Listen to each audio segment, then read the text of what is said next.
ఎవరు తీసుకున్న గోతిలో వాళ్లే పడతారు అని ఒక సామెత ఉంది. దాని చందంగానే ఇప్పుడు జగన్ తీసుకున్న గోతిలో జగనే పడ్డారు అని ఇప్పుడు పొలిటికల్ సర్కిల్లో మాట. గత వైసీపీ హయాంలో ఆంధ్రప్రదేశ్లో జరిగిన వేల కోట్ల మద్యం కుంభకోణం, మైనింగ్ స్కామ్లతో పాటు ఇతర అవినీతి కేసుల్లో కేంద్ర దర్యాప్తు సంస్థ ఎన్ఫోర్స్మెంట్ డైరెక్టరేట్ హఠాత్తుగా వేగం పెంచడం ఇప్పుడు సంచలనం సృష్టిస్తోంది.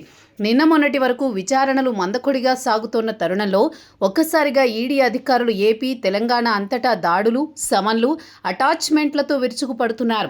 మద్యం కుంభకోణంలో కీలక సూత్రధారి మాజీ ఎంపీ దొంతిరెడ్డి వాసుదేవరెడ్డి, నిందితులుగా ఉన్న మాజీ ఎమ్మెల్యే చెవిరెడ్డి భాస్కర్ రెడ్డి భార్య లక్ష్మీ, కుమారుడు మోహిత్ రెడ్డిలను కూడా హైదరాబాద్ ఆఫీసులో గంటల తరబడి విచారించి 64 కోట్ల ఆస్తుల గుట్టులాగారు. ఈ క్రమంలోనే మాజీ ఎంపీ విజయసాయిరెడ్డిని సైతం ఈడీ వరుసగా మూడోసారి పిలిపించి బోనులో నిలబెట్టడం వెనుక ఆంతర్యం ఏమిటయ్యా అంటే తాడేపల్లి ప్యాలెస్ వేసుకున్న ఒక రాజకీయ సెల్ఫ్ గోల్ వ్యూహమే ప్రధాన కారణమనే చర్చ జోరుగా సాగుతోంది.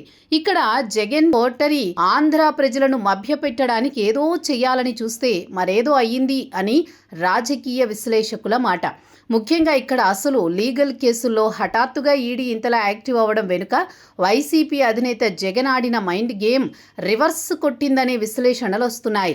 అక్కడిని బీజేపీ పెద్దలకు, ముఖ్యంగా కూటమి ప్రధాని మోదీ, అమిత్ షాలకు తాను చాలా దగ్గరని, తనను ఎవరూ ఏమీ చేయలేరని ఏపీ ప్రజలకు, శ్రేణులకు చూపించుకోవాలని జగన్ ఆశపడ్డారు. రాజకీయ విశ్లేషకుడి ముసుగులో ఉన్న నాగేశ్వర్ను వాడుకుంది. ఇక్కడ నాగేశ్వర్ జగన్ రెడ్డి బీజేపీకి పర్మినెంట్ ఫ్రెండ్ అని, ఆ విషయం పవన్ కళ్యాణ్కు స్వయంగా అమిత్ షా చెప్పారు అంటూ ఓ ఫేక్ పిట్టకథను లీక్ చేశారు. ఈ లీక్ ద్వారా కూటమి ప్రభుత్వంలో చిచ్చు పెట్టడంతో పాటు లీగల్ కేసుల నుంచి తనను కాపాడుతోంది బీజేపీనే అనే సందేహాన్ని జనం మైండ్లోకి నెట్టాలనేది తాడేపల్లి కోటరీ ప్లాన్. దానికి పావుగా నాగేశ్వర్ని వదిలారు. ఆయన ఆ కథకు మరింత మసాలా జోడించి బాగా వండి వార్చారు. అక్కడైతే అయ్యిందా, ఇక్కడే కదా కథ అడ్డం తిరిగింది.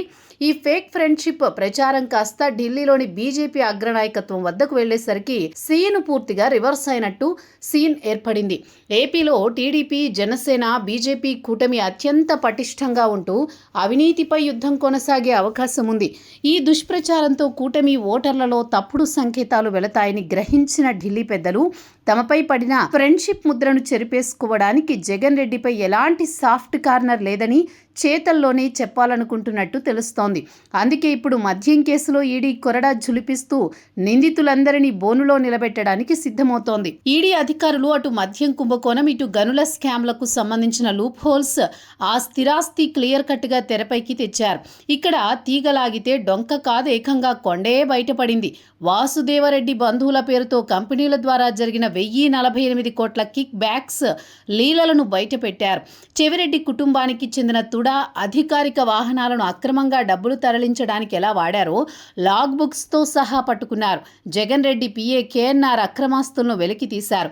ఒక విజయసాయిరెడ్డి చుట్టూ విచ్చు బిగిస్తూ బినామీ నిధుల లెక్కలు కూడా ఈడీ టేబుల్ పైకి తెచ్చింది. జగన్ రెడ్డి, సీఎంఓ, మాజీ అధికారులు ధనుంజయ రెడ్డి, కృష్ణమోహన్ రెడ్డిల విచారణలతో ఈ మొత్తం స్కామ్ సూత్రధారుల లింకులన్నీ తాడేపల్లి వైపే చూపిస్తున్నాయి.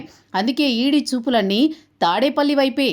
ఆంధ్రాలో రాజకీయం మైలేజ్ కోసం, కూటమిని డిఫెన్స్లో పడేయడం కోసం ప్రొఫెసర్ నాగేశ్వర్ లాంటి వారిని ముందు పెట్టి తాడేపల్లి ప్యాలెస్ ఆడిన ఫ్రెండ్షిప్ డ్రామా చివరికి సొంత పార్టీ నేతల పాలిట మరణ శాసనంగా మారింది. ముందు చూపు లేకుండా నన్నెవరూ చూడడం లేదు అని కళ్ళు మూసుకుని పాలు త్రాగే పిల్లి చందాన బీజేపీని ఇరుకున పెట్టాలని చూసి తామే దర్యాప్తు సంస్థల ముందు అడ్డంగా దొరికిపోయేలా చేసుకుంది. వైసీపీ, ఈడీ వేగం చూస్తుంటే రాబోయే రోజుల్లో ఏపీ మద్యం, గనుల స్కామ్లో వైసీపీకి చెందిన మరికొందరు కీలకమైన పెద్దలు జైలు గోడల మధ్యకు వెళ్లడం ఖాయంగా మారింది. దీనినే ఉన్న కొండ నాలుక్కి మందు వేస్తే ఉన్న నాలుక ఊడిపోయింది అని అంటారు.